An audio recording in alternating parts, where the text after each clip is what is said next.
Hello crafty friends! Today I'd like to share with you a couple of videos created by my friend Jennifer Svare. Jennifer has made an amazing project. It's a 3D card that can hold several tea bags as well as the few honey sticks. A gift like this can really make a person feel very special, and to me this is what the paper crafting is all about.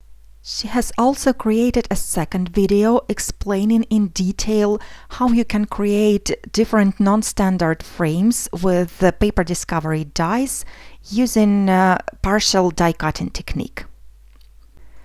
Both videos are really informative and very interesting to watch, so I'm encouraging you to visit Jennifer's channel.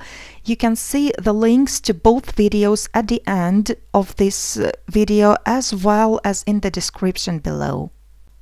Hope you will enjoy her tutorials as much as I did. Have a wonderful week, and I'll be seeing you again really soon.